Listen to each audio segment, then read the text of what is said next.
ये exit poll है बंगाल के सोर्स एनके डिजिटल, वही प्रवीर विश्वास जो हमारे साथ मौजूद हैं। और ये देखिए, इसमें आप कह सकते हैं 222 सीटें, ये पोल 222 से 228 सीटें ममता बनर्जी को दे रहा है और 62 से 65 सीटें भारतीय जनता पार्टी को दे रहा है। यानी बीजेपी का आंकड़ा कम हो रहा है, टीएमसी का आंकड़ा 21 के मुकाबले बढ़ रहा है। एक और पोल देख लेते हैं पश्चिम बंगाल के एक और रीजनल चैनल का, ये दृष्टिभोंगी है। ये 205 सीटें ममता बनर्जी को दे रहे हैं, बीजेपी को 87 सीटें दे रहे हैं, अदर्स के खाते में 5 सीटें हैं। यानी कुछ सीटें बीजेपी की बढ़ी हैं, 77 से 10 सीटें, और ममता बनर्जी की करीब 10 सीटों का नुकसान यहां पे दिखाई दे रहा है। अब अगला पोल देख लेते हैं। इसके बाद ये है श्यामल मजूमदार, एक और पत्रकार है, वहां उन्होंने अपना एग्जिट पोल किया है। ये 179 to 202 ये टीएमसी को दे रहे हैं। यहां पर भी 200 के आसपास का आंकड़ा है टीएमसी का। भारतीय जनता पार्टी को 87 से 104 दे रहे हैं और अदर्स के खाते में 6। यानी ये भी टीएमसी की सरकार बना रहा है 200 के आंकड़े के साथ, जैसा कि ममता बनर्जी की सरकार बनती हुई एक और रीजनल चैनल में। एक और मेरे पास सर्वे है न्यूज 18 बांग्ला का। न्यूज 18 बांग्ला, इसने भी सर्वे किया, वहां पर एग्जिट पोल किया। ये भारतीय जनता पार्टी को 71 सीट्स, पिछली बार से कुछ कम, टीएमसी को 166 सीटें, लेकिन इसने कांटे की टक्कर 49 सीटों पे दी है, जहां पे इसने नंबर नहीं बताए। इनका यह कहना है कि इतनी क्लोज फाइट है कि इसको बोलना बहुत मुश्किल है, लेकिन अगर इस 49 को जोड़ दिया जाए बीजेपी के साथ तो भी मिडवे मार्क नहीं होता है, लेकिन उस 49 को इधर जोड़ दिया जाए तो ये 200 के पार हो जाता है। तो ये बहुत ही इंटरेस्टिंग है कि बंगाल के जितने चैनल्स हैं वो ये कह रहे हैं कि भाई इस बार तो वहां पे टीएमसी चौका मारने जा रही है, चौथी बार मारने जा रही है। आपने नेशनल के फिगर भी देखे थे, नेशनल के फिगर्स भी स्क्रीन पे आप चलाते रहिएगा। जितने नेशनल मीडिया के चैनल्स आए हैं, पोस्टर्स आए हैं, आंकड़े आए हैं, ज्यादातर ने एक सुर में कहा है कि बीजेपी की सरकार बन रही है, ज्यादातर बीजेपी की सरकार बना रहे हैं, ममता बनर्जी की विदाई दिखा रहे हैं। हमने वो लगातार 2 दिन दिखाया, मैं समय जाया नहीं करूंगा, मेहमानों के पास चलता हूं, चर्चा करूंगा। सबसे पहले मैं प्रवीर विश्वास के पास ही चलूंगा। प्रवीर जी, मैं बहुत ही दिलचस्पी के साथ और बहुत ही हैरानी के साथ ये आपसे पूछना चाहता हूं, आपका आंकड़ा इतना उल्टा कैसे है? नेशनल के आंकड़े भी स्क्रीन पे चलेंगे, अभी आप हमारी टीम को मैं बोल रहा हूं फायर करते रहेंगे साथ साथ। वो सब जगह कह रहे थे एग्जिट पोल में, नेशनल के जितने चैनल्स हैं एक्सेप्ट एक को छोड़ के, जहां जो मुझे याद है पीपुल्स पल्स, बाकी सब ने कहा कि 150-200 के बीच में बीजेपी आ रही है। क्यों इतना डिफरेंस है आपके ओपिनियन, आपके एग्जिट पोल में और उनके एग्जिट पोल में? सुमित जी, सबसे पहले आपके दर्शकों को मैं नमस्कार बोलता हूँ, फर्स्ट टाइम आपके चैनल का आया है जी सर। ये अपने लिए कोई नई बात नहीं है, लगातार हम लोग 5-6 साल से ये काम कर रहे हैं। हर बार ऐसा होता है कि नेशनल चैनल कुछ और दिखाता है, हम कुछ और दिखाते हैं, और आखिर में देखा जाता है कि हम जो दिखाते हैं वही लगभग सटीक होता है। ये हर बार होता है, ये कोई नई बात नहीं है। नेशनल चैनल का जो काम का तरीका है और हम मेरा जो काम का तरीका प्रवीर बाबू, है, सॉरी बीच में टोक रहा हूं मैं आपको, मैं वो फिगर भी दिखा दे रहा हूं। आपने कहा ना कि आप हर बार करते हैं, आपका सही निकलता है, वो आंकड़े भी मेरे पास मौजूद थे, मेरी टीम ने, आपने जैसे ही कहा वो स्क्रीन पे फायर भी हो गए। 2021 में जो पिछला विधानसभा हुआ था, आपने प्रेडिक्ट किया था टीएमसी 194 और बीजेपी 73, उसी दिशा में रिजल्ट भी आए, 211 और 77 आई थिंक। आपने 2024 के लोकसभा चुनावों में भी प्रेडिक्ट किया 2 साल पहले, तब आपने टीएमसी को लोकसभा में 27 सीटें दी और बीजेपी को 12 दी, और इसी दिशा में रिजल्ट भी आए, ये भी हमको दिखा। मेरे ख्याल से 29 आई थी टीएमसी की और बीजेपी की 12 आई, if I am not wrong. तो मैं ये कहना चाह रहा हूँ प्रवीर जी, ये मतलब आप क्या साबित करना चाहते हैं कि आप ज्यादा अच्छी नब्ज टटोल लेते हैं?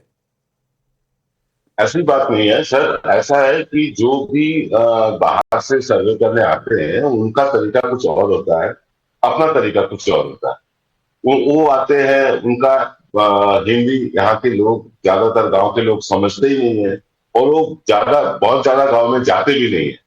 वो हाईवे पकड़ के जाते रहते हैं, सर्वे करते रहते हैं, 2-3 दिन 4 दिन 5 दिन रहते हैं, फिर निकल जाते हैं। अपना तो काम, इलेक्शन खत्म होगा, 4 तारीख को रिजल्ट आ जाएगा, 5 तारीख से अपना काम चालू हो जाएगा इलेक्शन के लिए। हम साल भर काम करते रहते। तो मुझे चलिए, आपके सर्वे की बात में, आपकी इस बात में तर्क है प्रवीर बाबू की, हो सकता है लैंग्वेज के इशू होते होंगे, जो लोग दिल्ली से जाके वहां सर्वे करते हैं, मैं समझ सकता हूं इस बात को। लेकिन एक सवाल का जवाब दीजिए, एक वजह जिस वजह से ममता बनर्जी को जीतना चाहिए चुनाव, एक बड़ा काम जो उन्होंने किया है बीते 15 सालों में या इस 5 साल के टेन्योर में? देखिए, ममता बनर्जी का जो पॉलिटिक्स है वो है वेलफेयरिज्म। वो मतलब एकदम जो गांव देहात के लोग, गरीब लोग हैं, उनके पास पैसा पहुंचाते रहे, उनको एम्पावर्ड किए। और बीजेपी का रवैया देखिए, वो जितने हो सके लोगों से पैसा खींच रहे हैं, चाहे शहरी हो चाहे गांव के हो। वो टैक्स के जरिए, टोल टैक्स के जरिए, कुछ भी, वो खाली पैसा खींचते रहते हैं। लेकिन वो आज तक बंगाल में आज तक ऐसा कोई प्रोजेक्ट नहीं किया कि बंगाल के लोग टैक्स तो भरे हैं, लेकिन बदले में बंगाल के लोगों को कुछ नहीं मिला बीजेपी की तरफ से। ये भी नहीं तो एक बहुत केंद्र बड़ी की बात है। स्कीमों को तो इसमें दीदी ने लागू ही नहीं किया।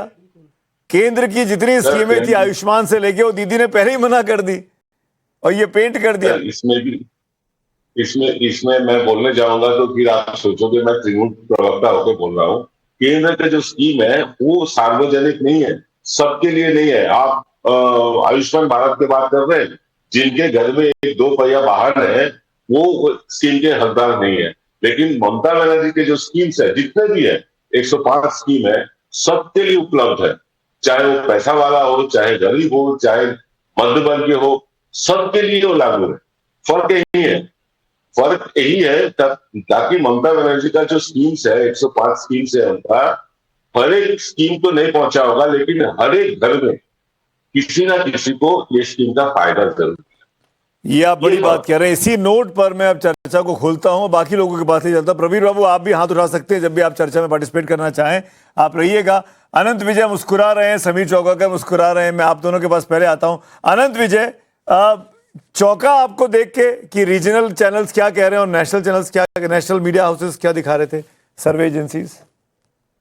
नहीं, चौंकने वाली बात नहीं है सुमित जी, ये तो मतलब बहुत ही ऑब्वियस सी बात है। क्यों? अब मैं ये मानता नहीं हूं। देखिए, ये एक विज्ञान है। अब एडिटर साहब, अगर प्रवीर विश्वास जी अपने उसका क्या कहते हैं मेथोडोलॉजी अगर बताते, सिर्फ एक बार तो आपको याद होगा चाणक्य ने भी घोषणा की थी कि दिल्ली में अरविंद केजरीवाल जी को 67 सीटें मिलेंगी। बैंग ऑन हुआ था उनका। याद करिए 2015 का शायद चुनाव था वो। तो उसके बाद फिर उस चाणक्य में भी कुछ गड़बड़ियां हुई। तो ये एक विज्ञान है सुमित जी, और इसके विज्ञान में इनको मेथोडोलॉजी बताना पड़ेगा प्रवीर विश्वास जी के। मैं इनके उस पर कोई प्रश्न नहीं खड़ा करता। मेरी एक सहज जिज्ञासा है कि इन्होंने किस मेथोडोलॉजी को अपनाया, इनका सैंपल साइज कितना था, कितने लोगों तक ये पहुंचे, किस प्रकार के वोट परसेंटेज के आधार पर इन्होंने। मैं लगे यहाँ तो प्रवीर बाबू से पूछ ही लेता हूँ, शायद उन तक आपकी आवाज गई नहीं। प्रवीर बाबू, आपकी मेथोडोलॉजी क्या थी? कितने लोगों से आपने बात किया? कितनों तक आपने बात की? किस क्या आपका बेसिस का, साइंस का वो क्या है? प्रवीर जी, सुन पा रहे हैं आप मुझे? प्रवीर विश्वास, ऑडियो कनेक्ट करने की कोशिश करिए। प्रवीर जी से सवाल इंपॉर्टेंट लेना है मुझे, और सर्वे के बारे में डिटेल जानने की कोशिश अनंत विजय ने की है। लेकिन अनंत जी मुझे बताइए, चलिए ये तो हम बात कर लेंगे जब प्रवीर जी जुड़ेंगे। ममता दीदी के पास देने के लिए था, क्योंकि वो सत्ता में थी। भारतीय जनता पार्टी सत्ता में नहीं थी, वो चैलेंजर थी यहाँ पे। ये बिहार का चुनाव नहीं था ये कि हम सत्ता में और हम इकट्ठे 10,000 रुपए ट्रांसफर कर देंगे। ये कैसे? ये तो क्या ममता को इसीलिए एज है यहाँ पे? क्या हो सकती है एज? मतलब देखिए, मुझे तो लगता है कि इस बार सुमित जी बीजेपी को एज है, क्योंकि ममता बनर्जी का जो बॉडी लैंग्वेज है या ममता बनर्जी के जो क्रियाकलाप पिछले 10 दिनों में हम लोगों ने देखे हैं, बात बात पर गुस्सा आ जाना, बात बात पर 4 घंटे जाके वहां बैठ जाना कि जो पोस्टल बैलेट में कुछ गड़बड़ियां की जा रही हैं, फिर ये कहना कि ये मेरे लिए जिंदगी और मौत का सवाल है। इस प्रकार के वक्तव्य ममता जी अपने राजनीतिक जीवन में बहुत कम बार देती हुई दिखी हैं। अगर आप उनको, मैं तो 11 से फॉलो कर रहा हूं, आप तो पहले पार्लियामेंट में जब थी तब भी उनको फॉलो कर रहे होंगे सुमित जी। तो ममता बनर्जी का मुझे जो इस बार बॉडी लैंग्वेज लग रहा है, वो थोड़ी सी मुझे लगता है कि या तो घबराई हुई है, बौखलाना शब्द थोड़ा ज्यादा कठोर होगा इसलिए मैं यूज नहीं करता उसको, वो थोड़ी घबराई हुई सी लग रही है। इस कारण से मुझे लगता है कि बीजेपी ने उनको ठीक